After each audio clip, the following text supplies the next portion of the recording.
समय पर महारत हासिल किए बिना कोई भी अपने जीवन में अपने भाग्य की प्रकृति को तय नहीं कर सकता है। तो समय पर महारत हासिल करने का एक ही तरीका है, अपनी ऊर्जाओं के काम करने के तरीके पर महारत हासिल करना। अगर आप एक भाप इंजन की तरह काम कर रहे हैं तो बहुत समय लगेगा। अगर आप एक जेट इंजन की तरह काम कर रहे हैं तो बूम। और जिसने अपने पर महारत हासिल कर ली है उसके लिए पूरा ब्रह्मांड करुणा की मिठास है।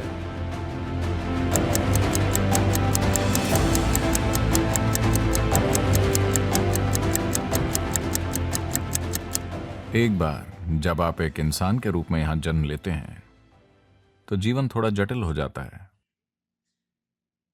अगर आप इस धरती पर किसी दूसरे जीव की तरह आए होते तो पेट भरा होने पर जीवन तृप्त रहता। जब आप एक इंसान के रूप में यहां हैं तो पेट खाली होने पर केवल एक समस्या है, पेट भरा होने पर 100 समस्याएं। So what we are calling as life here is just a certain combination of time and energy. तो जिसे हम यहां जीवन कह रहे हैं वो समय और ऊर्जा का एक खास जुटाव है।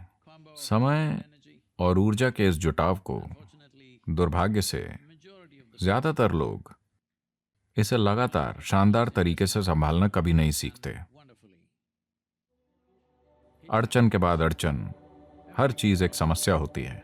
अगर आप बच्चे हैं तो आपको डायपर की समस्या है, अगर आप किशोर बन जाते हैं तो आपको हार्मोन्स की समस्याएं हैं, अगर आप अधेड़ हैं तो वो एक संकट होता है, और बुढ़ापा भयानक होता है। जीवन के हर दौर को लोग किसी न किसी समस्या की तरह देख रहे हैं। बेशक मौत एक गंभीर समस्या है। तो ये समय और ऊर्जा का जो जुटाव है उसे हम संभाल रहे हैं। इसीलिए हमें उसकी प्रकृति को समझना चाहिए। समय की प्रकृति ऐसी है, आप कुछ करते हैं तो ये खिसकता रहता है, अगर आप कुछ नहीं करते तो भी ये खिसकता रहता है। आपको इसे धकेलना नहीं होता, मैं बता रहा हूं। हेलो, आप अभी यहां बैठे हैं, समय खिसकता जा रहा है। आप बहुत काम कर रहे हैं, समय खिसक रहा है। आप कुछ नहीं कर रहे हैं तब भी ये खिसक रहा है। आप जागे हुए हैं, ये गुजर रहा है। आप सोए हुए हैं, ये गुजर रहा है। पर समय पर महारत हासिल किए बिना कोई भी अपने जीवन में अपने भाग्य को तय नहीं कर सकता। तो समय को कैसे मुट्ठी में लें? लोग टाइम मैनेजमेंट की बात कर रहे हैं। क्या आपने कभी समय को मैनेज किया है? आपके यहां बैठे बैठे ये गुजरता जा रहा है। जो टिक टिक करके चल रही है वो घड़ी नहीं है, ये हमारा जीवन ही है जो टिक टिक करके खिसक रहा है। हेलो, मेरे अंदर आने के बाद से आप अपनी कब्र के 2 मिनट करीब हैं। हाँ, आप हैं और मैं भी। यही समय की प्रकृति है। आप जो भी करें या ना करें, आप चाहे जो करें, लेकिन आप समय को पीछे नहीं मोड़ सकते। ये बस आगे बढ़ रहा है। बात सिर्फ इतनी है कि अगर आप खुश हैं तो यह बहुत तेजी से गुजरता हुआ लगता है।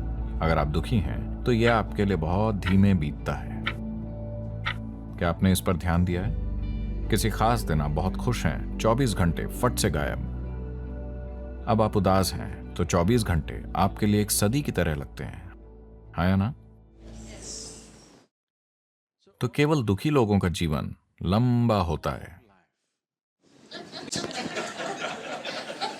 अगर आप एक खुश मिजाज इंसान हैं तो यह जीवन छोटा है। अगर आप परमानंद में हैं तो यह सिर्फ एक पल का है। आपको पता चलने से पहले यह खत्म हो जाएगा। जीवन इतनी तेजी से गुजर गया कि मेरे शरीर को भी एहसास नहीं हुआ कि समय बीत चुका है, और अभी भी मुझे एहसास ही नहीं हुआ कि समय बीत चुका है। ये ईशा का 30वां वर्ष है।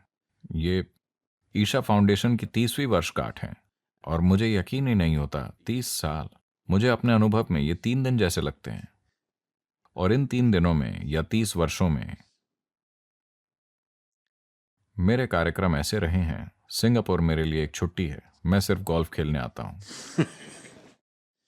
वरना मेरे कार्यक्रम पागलों जैसे होते हैं। ठीक है, हर दिन कम से कम 20 घंटे हम लगे रहते हैं।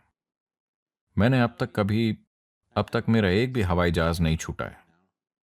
एक दिन में कभी कभी मैं 6 हवाई अड्डों पे रहा हूं, लेकिन कभी मेरा हवाई जहाज नहीं छूटा। मैंने कभी कोई मीटिंग नहीं छोड़ी। 30 साल में एक भी मीटिंग में मुझे देरी नहीं हुई। लेकिन मैं समय को मैनेज नहीं करता, मैं खुद को मैनेज करता हूं। तो समय को कैसे संभालें? संभालने के लिए ये बहुत बड़ी चीज है। ये आपके हाथ में नहीं है, चाहे आपको अच्छा लगे या ना लगे, ये गुजर रहा है ना? हाँ, अगर आप यहाँ बैठते हैं तो ये गुजर रहा है, अगर आप इधर उधर कूदते फिरते हैं तो ये गुजर जाएगा। आप जो चाहे करें, ये गुजर जाएगा, है ना? लेकिन जो चीजें आप खुद के साथ कर सकते हैं उन्हें आप मैनेज कर सकते हैं। समय के साथ कुछ नहीं करना है, तो खुद को मैनेज करने की जरूरत है, समय को नहीं। कुछ दिन पहले मैं भारत से फ्लाइट से यहाँ आ रहा था।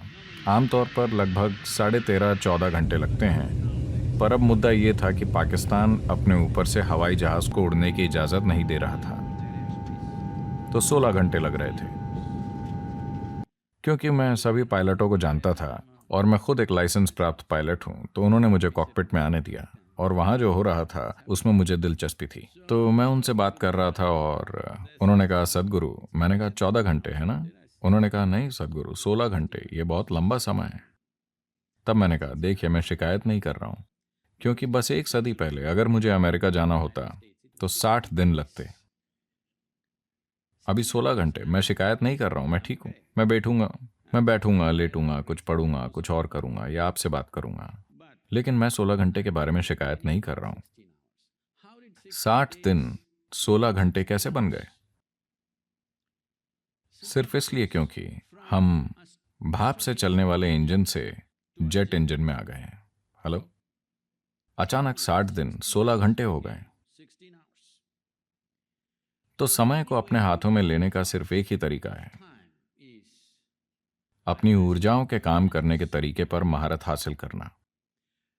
अगर आप एक भाप के इंजन की तरह काम करेंगे तो लंबा समय लगेगा। अगर आप एक जेट इंजन की तरह काम करेंगे तो बूम।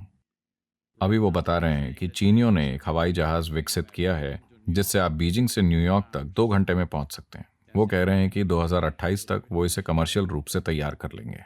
2 घंटे। तो ये समय पर महारत नहीं है, पर इसका नतीजा समय पर महारत है। तो जो काम कोई इंसान 10 साल में करता है, अगर आप उसे 1 साल में कर सकते हैं, अगर आप दोनों 100 साल तक जिंदा रहते हैं, तो असर और अनुभव की गहराई के मामले में आप 1000 साल तक जिंदा रहे।